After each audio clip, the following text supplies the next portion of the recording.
സകാത്ത് കമ്മിറ്റിയുടെ വിധി എന്ത്?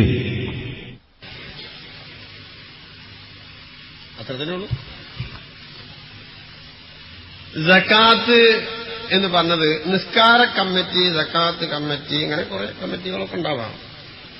സകാത്ത് മനുഷ്യൻ വ്യക്തിപരമായി കൊടുത്തു തീർക്കേണ്ട ഒരു ബാധ്യതയാണ്. അതിലിങ്ങനെ ഉപകാരം അടങ്ങിയിട്ടുണ്ട് എന്നുള്ളത് ശരിയാണ്.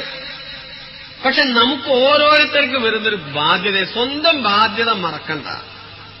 മയക്കറയിനും കബറിനൊക്കെ ചോദിക്കുമ്പോൾ ഞാൻ ഈ കമ്മിറ്റിക്കാരത്ത് കൊടുത്തിട്ടുണ്ടെന്ന് പറയാനൊന്നും പറ്റില്ല. ഏത് അതൊക്കെ ഞാൻ കമ്മിറ്റിക്കാരത്ത് കൊടുത്തിട്ടുണ്ട്. പടച്ചോൻ വിടുവോ? സ്വന്തമായ ബാധ്യത ഒന്നുകിൽ സ്വന്തമായി അവകാശികൾക്ക് കൊടുക്കുക, അതല്ലെങ്കിൽ മറ്റൊരാളെ കൊടുക്കാൻ ഏൽപ്പിക്കുക. ഒരാളെ അപ്പൊ ഒരാളെ കൊടുക്കാൻ ഏൽപ്പിക്കുക എന്ന് പറയുമ്പോൾ നാടന്മാർക്ക് ഒരു തെറ്റിദ്ധാരണ, നിങ്ങൾ ഈ പ്രദേശത്തുണ്ടെന്നല്ല നമ്മളവിടെയൊക്കെ സാധാരണ പറയും, അത് ഞാൻ ഓനെ ഏൽപ്പിച്ചിട്ട് ഓഞ്ഞ് എന്ത് ചെയ്താലും വേണ്ടില്ല, അങ്ങനെ ഒരു വിശ്വാസം. അത് നടക്കില്ല. അവൻ അത് ഭംഗിയായി നിർവഹിച്ചാൽ മാത്രമേ ഇവന്റെ ബാധ്യത കൂടൂ. അവന്റെ അടുത്ത് വീഴ്ച പറ്റിയാൽ ഇവന്റെ ബാധ്യത കൂടൂല. ഞാൻ ഓനെ ഏൽപ്പിച്ചിട്ട് ഓൻ എന്തെങ്കിലും ആയിക്കോട്ടെ എന്നൊരു ധാരണ ഉണ്ട്. അത് നടക്കൂല. കാരണം ഓനെ ഏൽപ്പിക്കാൻ എന്നോട് പറഞ്ഞിട്ടില്ല, പിന്നെ ഇജ്ജ് സ്വയം ചെയ്തതാണ്. അപ്പൊ അതുകൊണ്ട് അവൻ ഭംഗിയായി നിർവഹിച്ചിട്ടില്ലെങ്കിൽ എ സക്കാത്ത് നൽകുന്നു, ബിയെ ഏൽപ്പിക്കുന്നു, സിക്ക് നൽകുന്നു. ഈ ബി സിക്ക് നൽകുന്നതിൽ വീഴ്ച വരുത്തിയാൽ എ കുറ്റക്കാരനാണ്. ഞാൻ ബിയെ ഏൽപ്പിച്ചിരിക്കുന്നു എന്ന് പറഞ്ഞ് ഒഴിവാകാൻ എക്ക് കഴിയില്ല എന്നർത്ഥം. ഒക്കാലത്ത് അങ്ങനെ ഏർപ്പാട്.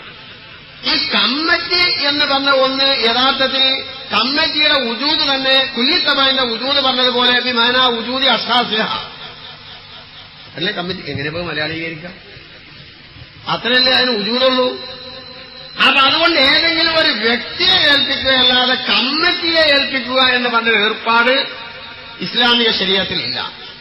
4 മാർഗം. 1, മുസ്ലിം ഭരണാധികാരിയെ ഏൽപ്പിക്കാം, ഇവിടെ ഇസ്ലാമിക ഭരണമില്ല. 2, ഭരണാധികാരിയുടെ പ്രതിനിധിയെ ഏൽപ്പിക്കാം, ഭരണാധികാരി ഇല്ലാത്തതുകൊണ്ട് ഇവിടെ പ്രതിനിധി ഇല്ല. 3, ഉടമസ്ഥൻ നേരിട്ട് നൽകണം.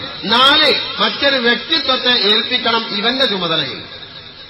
5-മതൊരു വഴി ഇസ്ലാമിക ചരിത്രത്തിൽ ഈ വിഷയകമായി ഇല്ല. അതുകൊണ്ടാണ് കമ്മിറ്റിയെ ഏൽപ്പിക്കുന്ന പ്രവണതയെ നാം നിരുത്സാഹപ്പെടുന്നതും അത് ഒഴിവാക്കപ്പെടേണ്ടതാണെന്ന് ആഹ്വാനം ചെയ്യുന്നതും. അത് ചിലപ്പോ അതുകൊണ്ട് ഭൗതികമായ എന്തെങ്കിലും അല്ലറ ചില്ലറ നേട്ടങ്ങളുണ്ടെങ്കിൽ ആധ്യാത്മിക രംഗത്ത് ചിലപ്പോൾ കോട്ടങ്ങളുണ്ടാകും. ഇപ്പൊ കൊടുക്കുന്ന ദാതാവ്, സക്കാത്തിന്റെ ദാതാവ് അയാളുടെ അടുത്ത കുടുംബങ്ങൾക്ക് കൊടുക്കുന്നതിൽ പ്രാമുഖ്യം കാണിക്കണം. കുടുംബങ്ങളിൽ പ്രയാസപ്പെട്ടുണ്ടെങ്കിൽ ഊന് കൊടുക്കണം, അയൽവാസി പ്രയാസപ്പെട്ടുണ്ടെങ്കിൽ ഊന് കൊടുക്കണം. കമ്മിറ്റി എന്നൊക്കെ പറഞ്ഞാൽ പാർട്ടി ഉണ്ടാക്കാനുള്ള പരിപാടികളാണ്. അതുകൊണ്ട് അത്തരം പരിപാടികളെ പ്രോത്സാഹിപ്പിക്കുന്നത് ഒരിക്കലും ശരിയല്ല. അതുകൊണ്ടാണ് പണ്ഡിതന്മാര് അതിനെ നിരുത്സാഹപ്പെടുത്തിയതും അത് വേണ്ടാത്തതാണെന്ന് വിധി കൽപ്പിച്ചത്.